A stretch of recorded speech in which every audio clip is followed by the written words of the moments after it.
There are some directors who, when you look at the body of their work, you will see signatures all the way through. That's a David Lynch film, that's a David Cronenberg film. The extraordinary thing about your filmography is that you could take any 4 films from that. They're all powerful stories, but you wouldn't say, oh, well, here is a signature style. Is that correct? Well, I think, probably in fairness, you're born one way or the other. I found what was right for me. I'm that other kind of storyteller.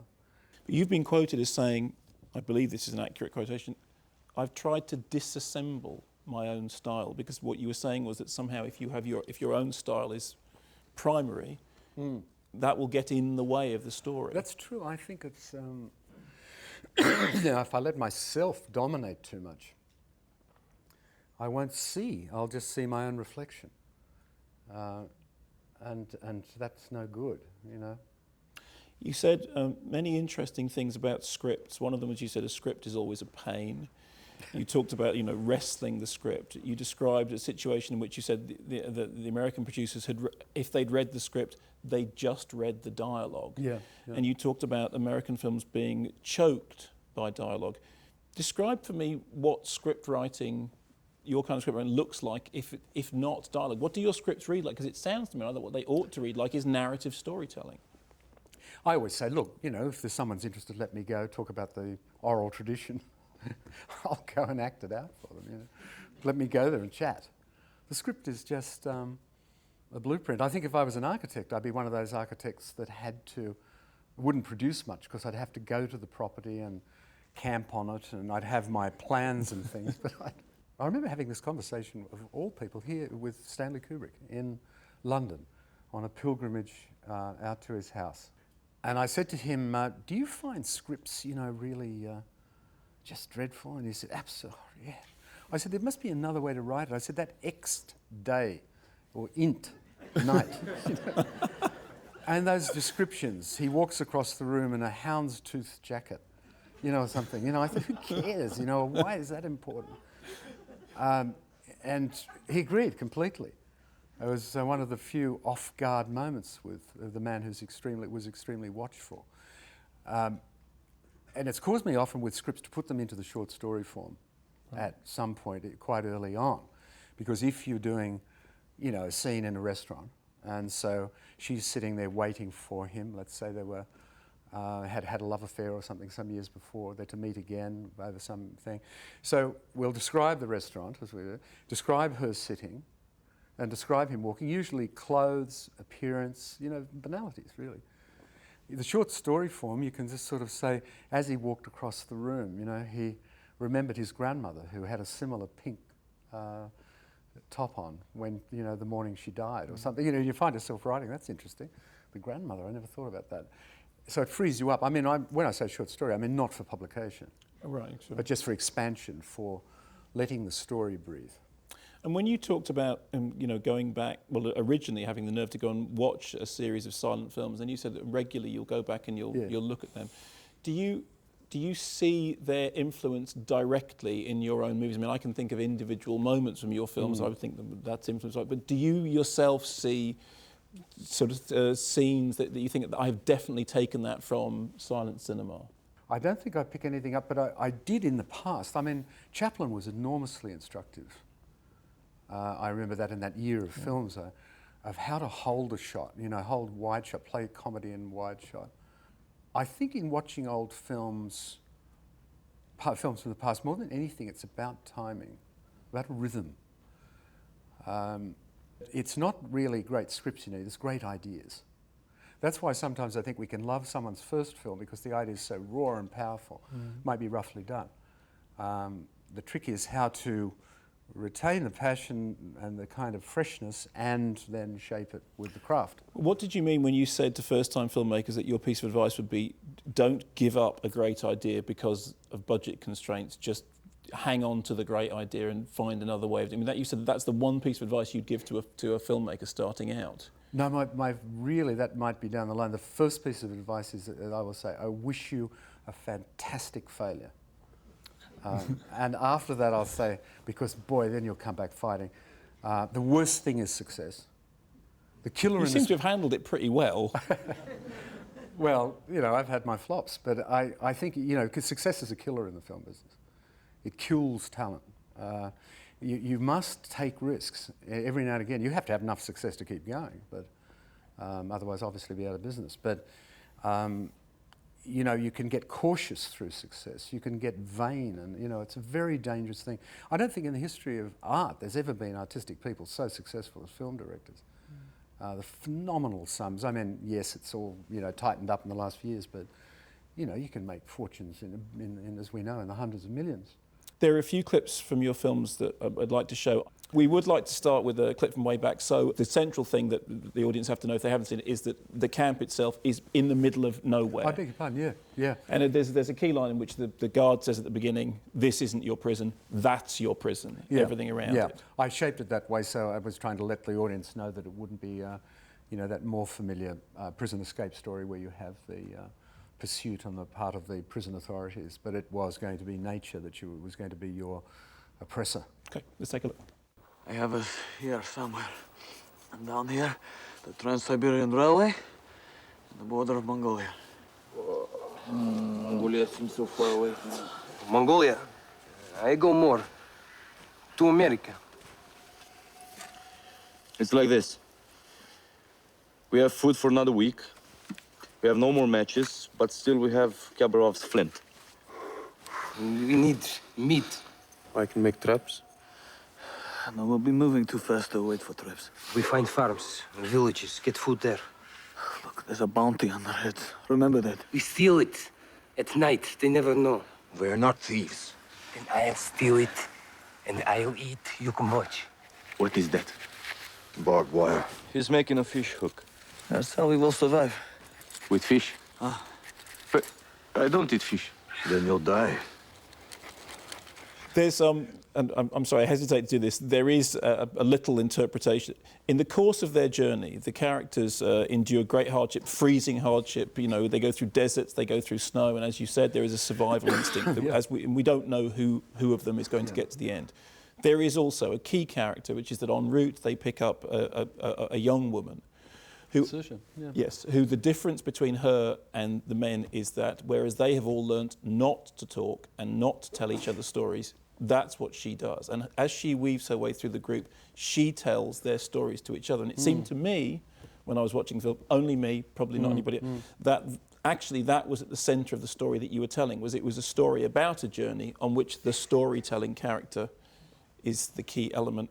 Rather than set the film up with everybody telling who they are and we learn what they're going on, what's their story, we're really rather a group of people we don't know, like escaping with a bunch of you tonight, you know, where you don't really know, I don't know who you all are, but we would learn about each other as we travelled. And so I feed their stories out, and I didn't want to do that through flashbacks either. I wanted, perhaps if this oral business is on my mind, I wanted, you know, not each of the characters, but a number of them to, as you say, tell their story verbally, as you do around a campfire.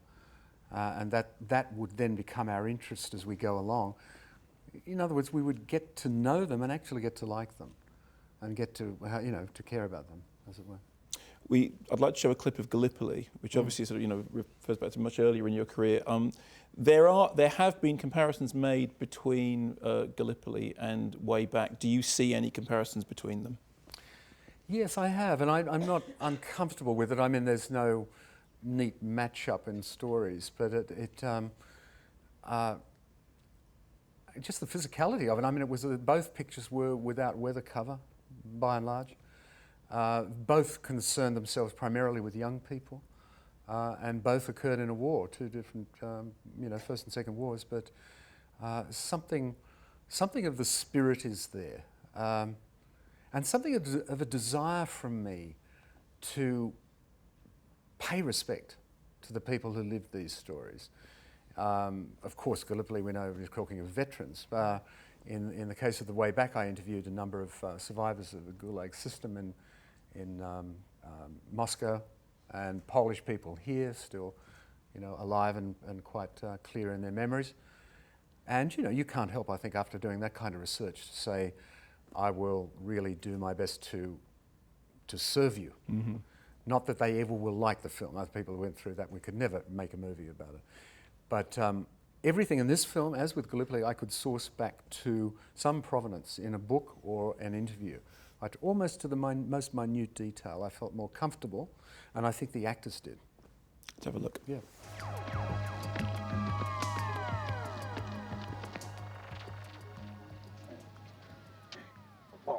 This'd have to be your lucky day. We were told there's a property due south. Yeah, old Dan's place. Got about 10 more miles to go. He'll probably give you a ride to Allenby. Where you headed? Perth. Oh, I nearly went there once. Thought I ought to see one big city before I die. You looking for work? No, I'm after the war. What war? The war against Germany. I knew a German once. How did it start? Don't start him. Don't know exactly, but it was the Germans' fault. The Australians fighting already. In Turkey. Turkey? Why's that? Ask him. Because Turkey's a German ally. Well, you learn something every day. Still, can't see what it's got to do with us. If we don't stop them there, they could end up here. And welcome to it. Once again, everything comes back to storytelling, people meeting, people travelling, people exchanging stories. Do you think that the modern filmmaker is exactly that? Because it seems to me that you, more than any other filmmaker I can think of, does it entirely embody that idea of the filmmaker as the modern travelling storyteller. I don't have a view on that. I don't think of myself too much, except in an interview like this, which can be quite interesting. As for what's going on out there or what other filmmakers do, I don't think too much of them. I think, or about them, I mean, only their films. All that counts in the end is the film. The talk is cheap. You know, it's just not what filmmaker you like, but what films do you like. And sometimes you like several from a director, which is unusual. I want to throw this open to the audience. I want to ask you one last thing before I do. Are you going to make a 3D film ever? If it was a suitable tool. But you know, it's just a device, it's a tool. Do you have any interest in it? For me, it's not terribly interesting because I think I don't want the 3D. I don't think for me 3 dimensions is like looking at you now. I think when I go into the cinema, I want the unreality. I don't want to make it too real. And also, you know, let's be honest, so far, we're all pretending. It just doesn't work in dialogue scenes and people crossing the floor of the office. You know, it just does work. It doesn't work in any scenes. Okay, let's have it out. It gives you an headache and it doesn't work. That's the truth of it, so you know. It's a gimmick, yeah. Okay. Great, and on that note, let's throw it over. Now, we have a couple of microphones in the audience, so we'll start there. Can you just wait for the... Thank you.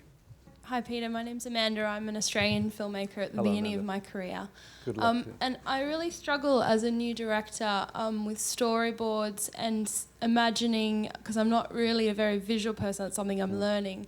And I just wanted to ask what practical advice you have for new directors in thinking about how your film is going to look and how you storyboard. I find music is more important to me than the visual when I'm working on a script. Some directors, you know, make up wonderful thick books of visual material. But for me, music, I didn't mention the talk, is probably the most primary tool I use in script, shoot, and cut. I play it against dailies. I play it against cuts where I turn the sound down, just play music. I make up CDs. So in your situation, you're trying to visualize something. The first thing to do is to, I call it jam the radar. That is the conscious mind. Yes, it has its part to play. You've got to have a logical progression of scenes or, you know, whatever. But the really interesting work, and I think the connection to perhaps the visual, is the unconscious, daydreaming. So what music does for you is shut down the intellect. Now that music can be anything, and in fact the collections I get round a film are quite odd, even to me. I'll think that's interesting, I need that, I need this. Mostly non-vocal, unless they're African or a language I don't understand, but rarely are they in English. And so from that music I'll say, this piece of music has that emotion in it, of that scene. So anyway, my advice is, do the opposite of what you think. Don't worry about the visual, go for sound, music, and see what bubbles up. Could you talk a bit about The Truman Show, in particular Andy Nichol's script, and if you made any changes or what you thought of it and how you went about turning that script into the finished product? Andrew Nichol wrote it. Yeah, boy, it was a good script. And you know, very rare to read something that's so complete. Maybe twice in my life, I think. That was one of them. Scott Rudin, the producer, sent it to me. And I said, who is this guy? And he said, he's a New Zealander. I said, it's brilliant. You know, I guess he wants to make it, does he? I bet he does. And he said, yes, he wants to direct, but he's got no experience. It can't happen, which was true. I met Andrew, and then by that stage had another approach to it. I felt that he'd said it in New York. I thought it was fun to read, but it was unrealistic because they would have had to build the set of New York skyline. Also, it was rather dark and angst-ridden. Truman was an alcoholic. He was fully realised, you know. But I said, Andrew, look, I'm going to say something to you. Firstly, I prefer to work with dead writers. So, understanding that when I work with the living, I have to consume their screenplay. I mean, I'd say eat it, so that it becomes part of my blood and guts and viscera and my persona. Do you accept these terms? And he said, oh, okay. And so it was a most unusual collaboration because he would do anything I wanted to do. I would sometimes write a draft of a scene and give it to him, and he'd go back over it and make it better. But it was just fantastic. So I transferred it. Home and Away was a very big influence on me because it was such a long-running popular soapie in Australia, and here, I think. And it's filmed just down the road from me, and it was sunlight and holiday, and, you know, I thought this is what you'd watch. You know, so transfer it to a kind of holiday setting and onwards from there. But lots of changes in that area. But, you know, as with all these movies, you know, casting is the biggest rewrite that happens, you know, after you've gone along a certain distance. You know, you get someone like Jim Carrey and bang, you know, this is another rewrite triggered by his involvement. Terrific collaboration with him, actually.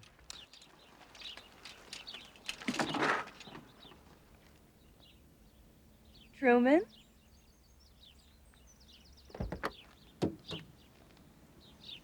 Honey, are you okay? Get in. Truman? Look. What? What? I predict that in just a moment, we will see a lady on a red bike, followed by a man with flowers, and a Volkswagen Beetle with a dented fender. Truman, please. Look.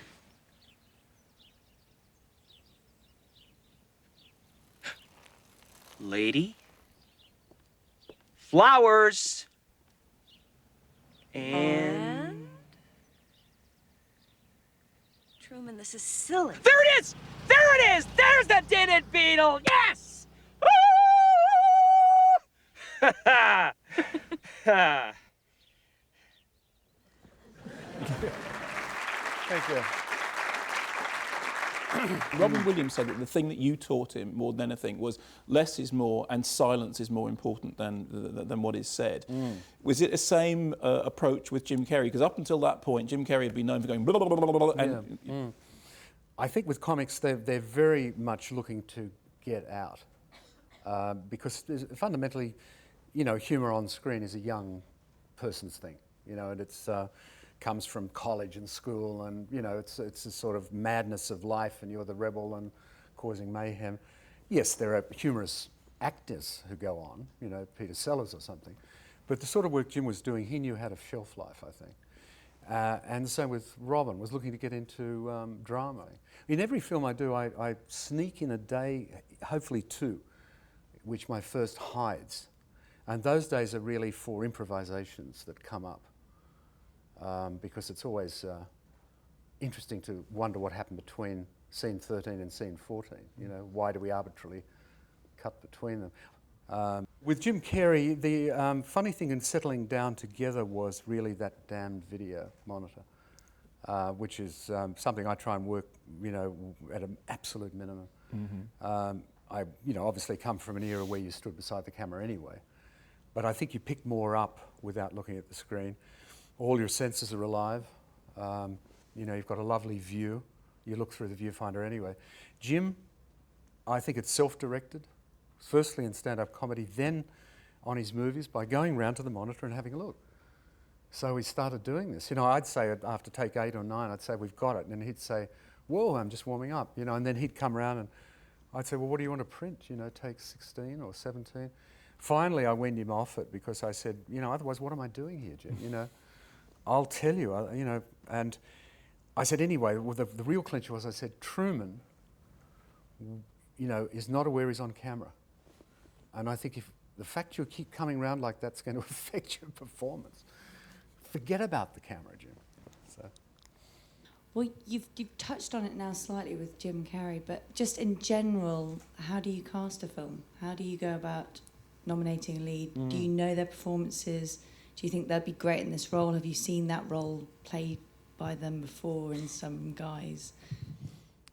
Sometimes in my own mind, I've thought it was like the Missing Persons Bureau, and I'm a detective, and there's a great deal to be made by somebody coming forward claiming to be this person.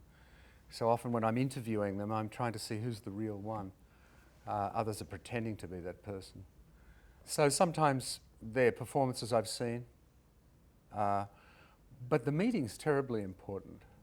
Really the casting is a mix of the words and the test, but more importantly it's sort of something else, unmeasured, through the air. Now, it's not to say you're looking for a pal or you're looking for somebody to be your friend or something, someone you like, but I think actually it's whether you can communicate. I think most of the communicating between director and actor is non-verbal. Sometimes the casting director can be puzzled when you take someone who seems to be less qualified than somebody else. You say, I don't know, it just feels right. Well, what about the chemistry between the people themselves on screen? I mean, for example, in Master and Commander, Russell Crowe and Paul Bettany, that central relationship is the film is beautiful to look at, painterly to look at, but that central relationship is the core of the film. How do you find that? I think firstly you can fake it, but it makes it better. I've worked with actors who haven't particularly liked each other, but that's okay. It's professional engagement. But it rather makes things go well if they do. But beware the fact they like each other off the set and they're meant to like each other on camera, you can make a mistake by seeing their friendship off camera and you think you're photographing it. So you have to be very careful. And you don't have a confrontational reputation with actors at all. I mean, everything that I've read, people say you're very quiet, you don't shout. There are some directors who literally, but you don't ever appear to have a confrontational relationship with your actors. No, well, I'd say to them, look, let's say anything we like off set, or in the trailer, but so not in front of the crew. There's a lovely quote of Van Gogh's, if I've got it right, from a letter to his brother, and he said, "Il y a un rayon blanc et un rayon noir." There's a white ray and a black ray. There's a dark art and there's a light art. So mine's in the brighter area. So I like positive energy on the set, mixed with a kind of recklessness, a bit of danger. The danger being we might change things altogether. We might do something unexpected. We might make up a new scene, or we might shoot the whole thing in one shot, or we might all go over there, so that the script's not locked. The day has a reality to it. There's 7 years between Master and Commander and The Way Back. And of course, the latest one is an independent film. Yeah. Is this a conscious decision to kind of move away from Hollywood, or for Hollywood to move away from you? It reminds me of the scene in Spinal Tap where the manager's being interviewed and says, yes, we're playing smaller halls, we prefer the arena, What he says is, he says the audience isn't becoming smaller, it's becoming more selective. I must remember that. That's it. I think it's pretty unlikely at the moment that a Hollywood studio would have a project I'd be interested in. Not totally impossible, but there's just so few projects They've got a surfeit of directors. So I think my future lies more in independent filmmaking, yeah, as I began. Well, I'm aware that time has caught up with us, so it remains only to say, firstly, Peter, thank you so much for a really interesting David Lean talk, as opposed to David Lean lecture. Thanks so much, everybody, for coming and your very, very intelligent questions. I'm sorry that we didn't get onto the subject of your use of water in your early films. Ladies and gentlemen, Peter Weir. Thank you.